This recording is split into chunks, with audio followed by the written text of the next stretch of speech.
And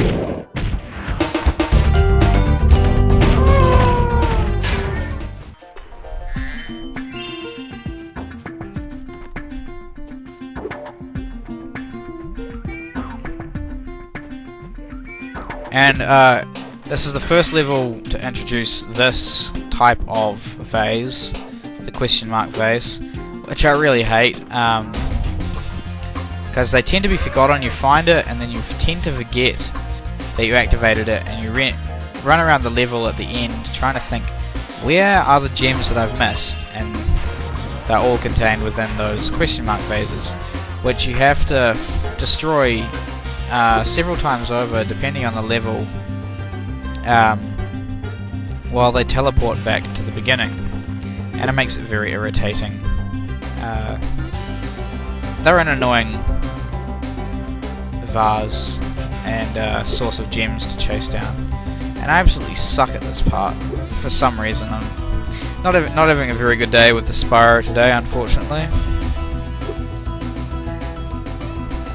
Took way longer to do everything in this level than was really needed.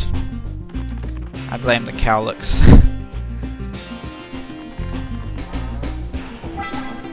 Thanks, Spyro.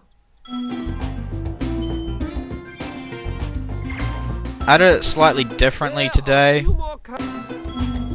that the two that I've just got, the last one I herded for that orb, and this one, who are in the pit, are usually these last two that I would get, and the one that I'm going to get now would usually be the one, one of the ones I would get for the first orb.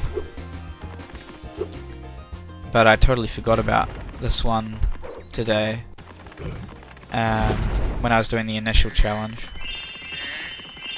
And this is, of course, the longest distance you'll have to cover with the Cowlek. And hence probably one of the more frustrating Cowleks to herd.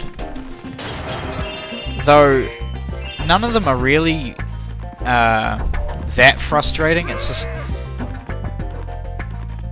you have a fair bit of distance to cover, and they can dodge your herding efforts quite easily.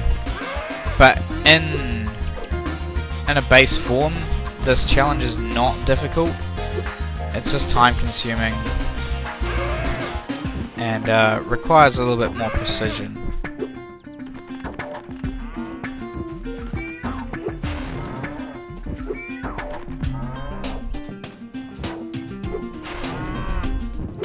Or if you'll just get it stuck in a corner like I'm doing now, which just prolongs the agony.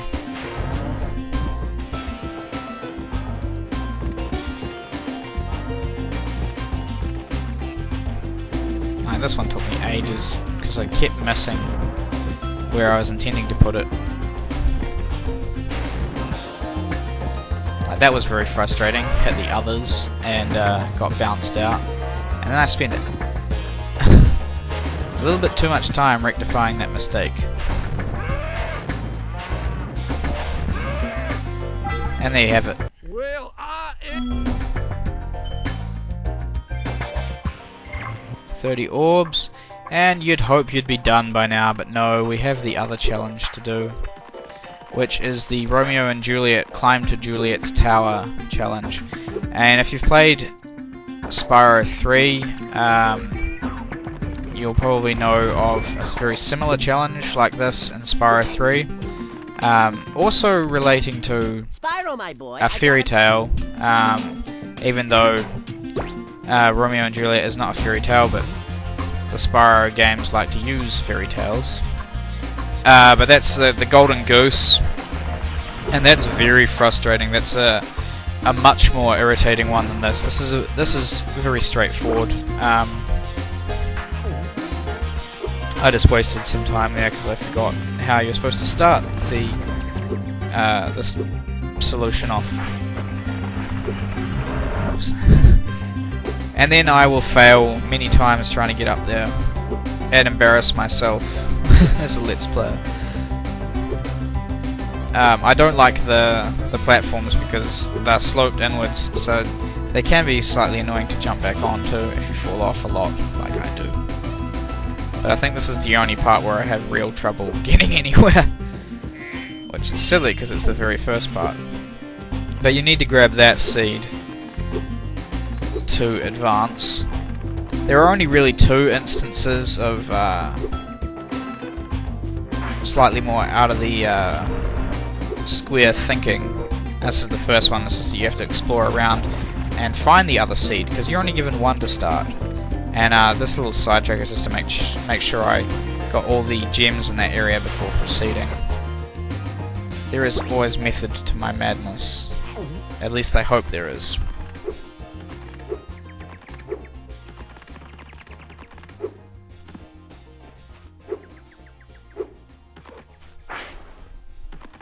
And that was a ridiculously long shot. Sometimes it's prudent to aim at the little patches of soil, just for an increased chance, because sometimes you'll fire it right into the middle, but it won't register that it actually has landed on the patch, which can be kind of annoying. You need to grab that.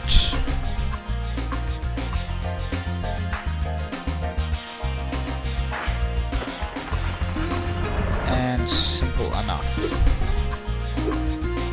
Not a lot to say for the most part on this this challenge,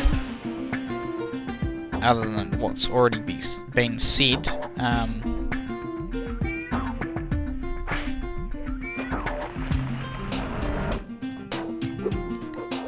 These the TNT birds, they don't give you any trouble. I like to flame that guy first because he's closer, meaning you have a little bit of a place to stand before taking out the other guy, because otherwise you can land in the path of the TNT barrels, which can knock you down and would be annoying because you have to climb back up again.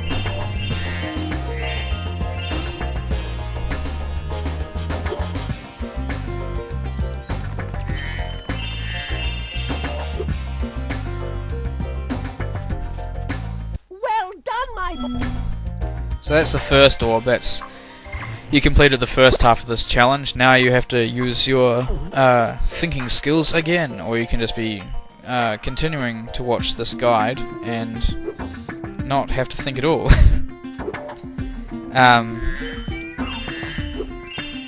Yeah, it's pretty straightforward. It's just that you need to deposit your seed up here first. Because you get issued 2 seeds there, as you would have seen. Just store 1 up there, then go and grab the next one,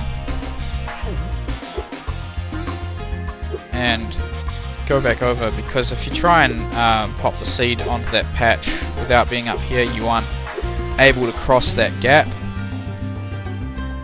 So that's pretty much the solution to that section. It's not difficult.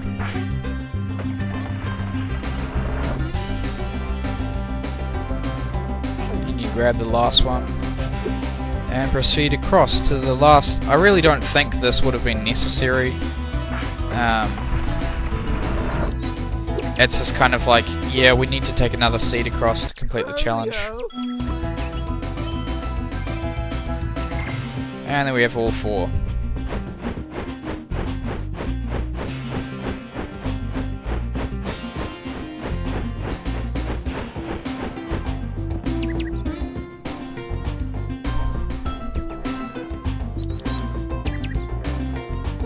And the Romeo and Juliet is, of course, another clever play on the warring factions storyline that Zephyr and Breeze Harbor have in common. Because, of course, if you know your Romeo and Juliet, you know that it's the Capulets versus the Montagues, and Romeo and Juliet are from the separate families who are feuding.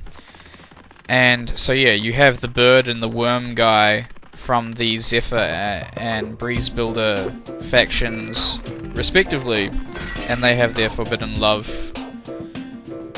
thingy going on. So yeah, this is the me getting hit by a cannon ball thing. This is the last location of the question mark vase, and what I hoped was the last of the gems, but found was not to be the case. There's still 1/5 left over. Okay, Spyro. And it's from the chest that you explode from the cannon early on in the stage. And you have one gem that falls on that side, and you always forget it. Well, I always forget it.